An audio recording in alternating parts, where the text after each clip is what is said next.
the stories, the journey, the wild behind the scenes, and much more. I'm Dave Anthony, and I'm the host of From Garage to Stadiums.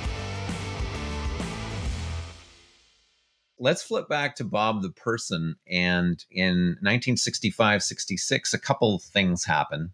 Bob marries Rita, his wife. Rita would ultimately become part of Bob's band as a backup singer.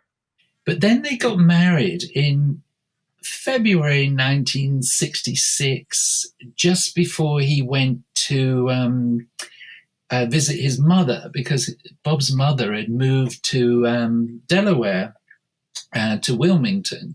And so he ended up going, I guess, living with his mother and her new family, and then working in factories in the U.S. Indeed. Yes, he did, to raise some money, because the objective was to start his own record label so the Wailers could be independent and leave Coxsone. He went off in February 1966. Next, we will dive with John into the beginnings of Bob Marley's transformation to Rastafarianism. But first, some background on the Rastafari religion and how it came to Jamaica. To do so, we have to go back to the 1920s. Marcus Garvey was a Jamaican who advocated for blacks during that decade.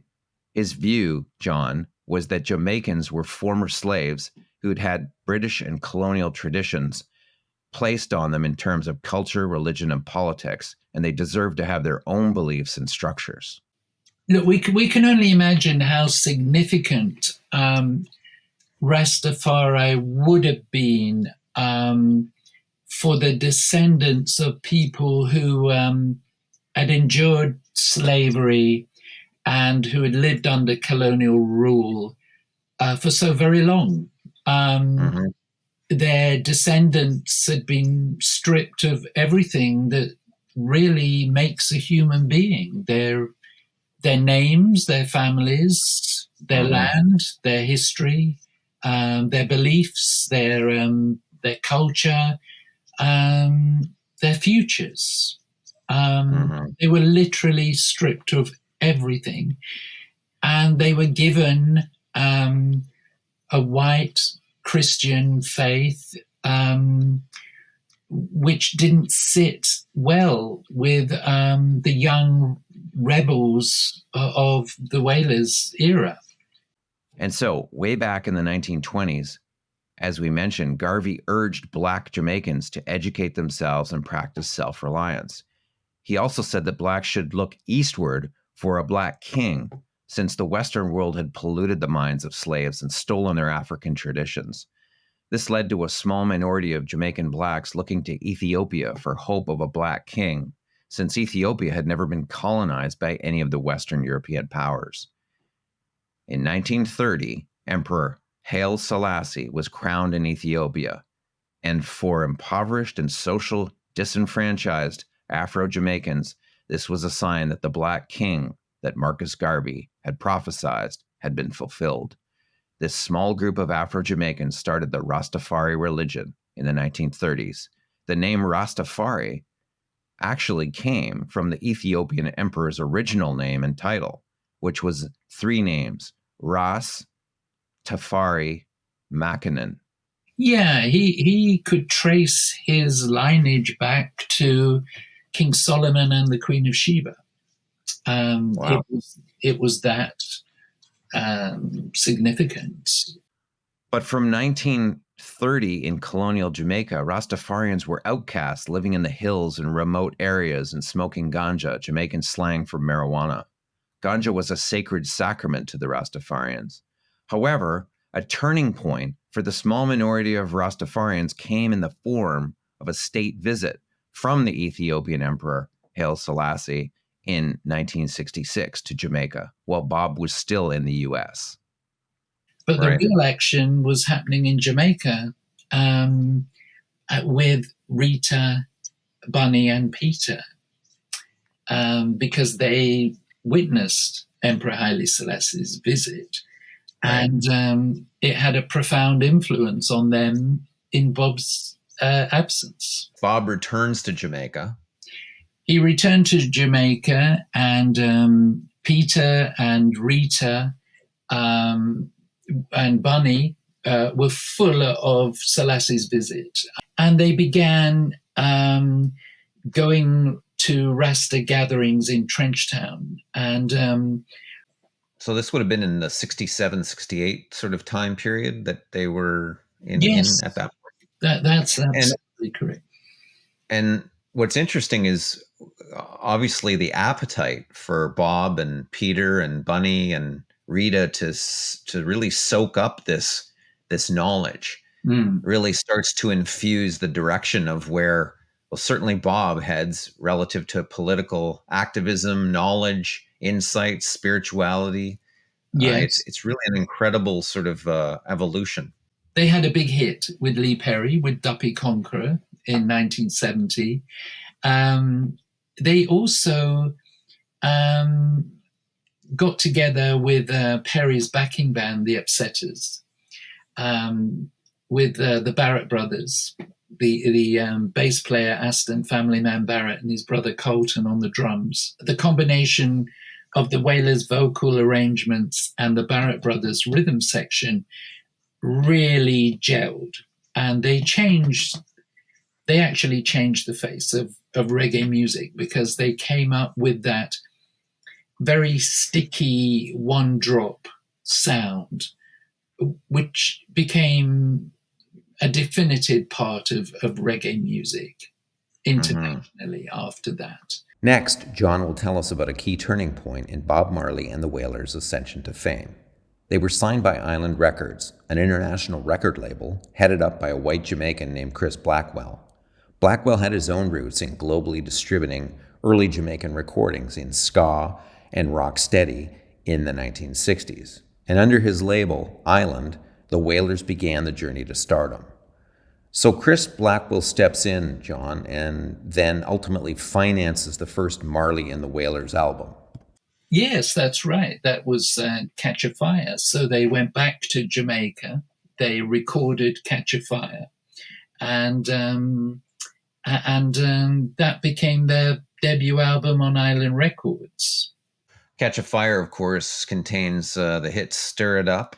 It's regarded as a classic now, but it really didn't sell too much at the time.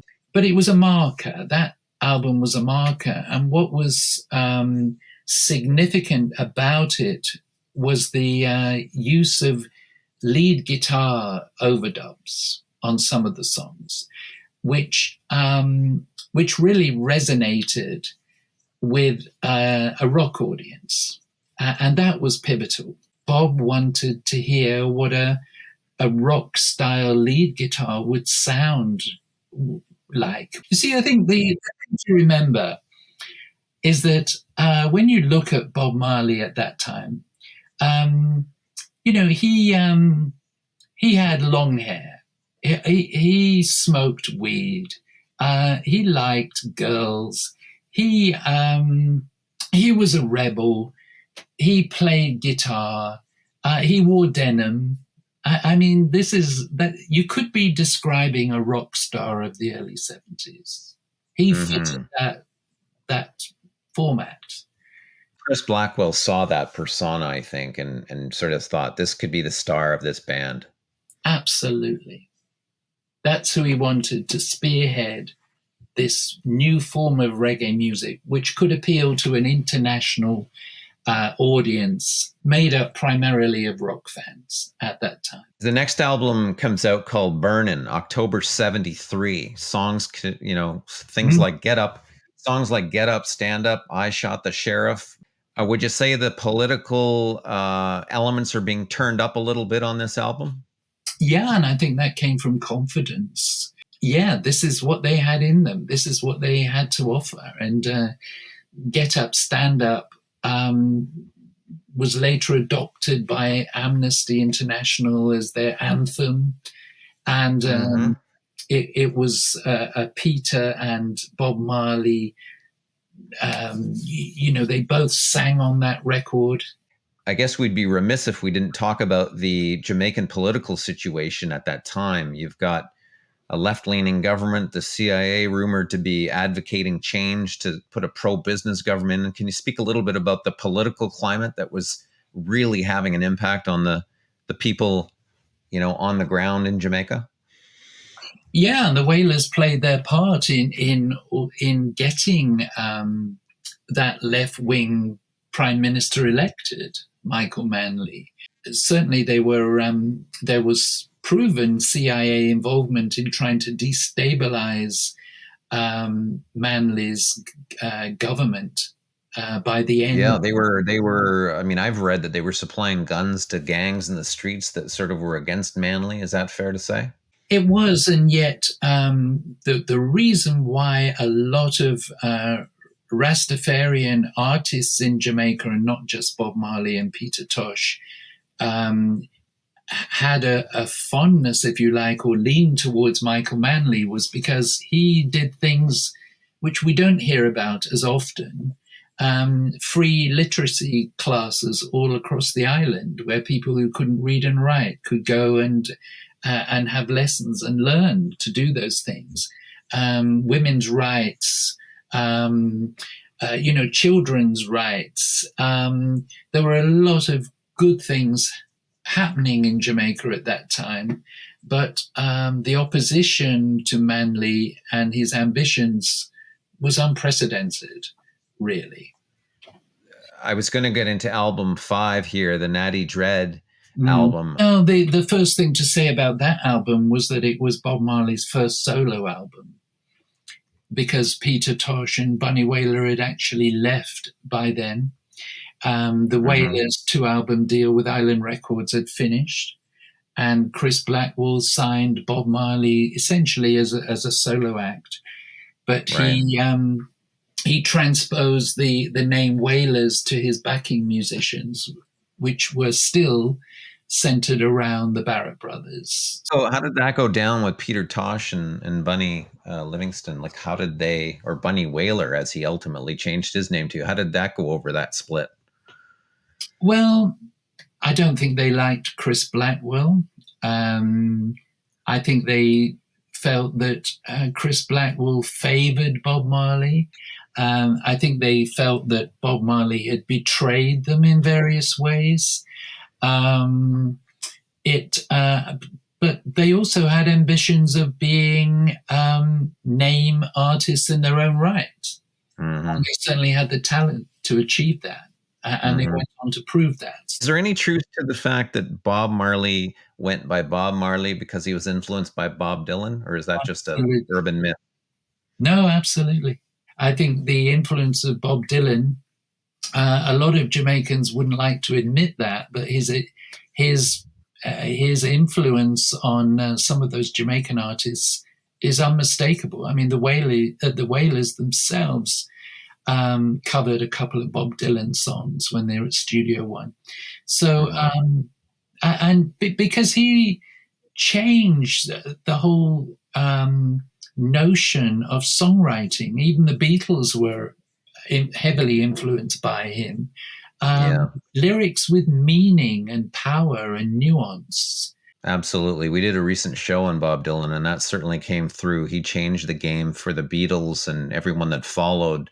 Songs with meaning replaced songs about twisting and shouting and the rest of it. So would have had an impact on pretty much globally, as you said.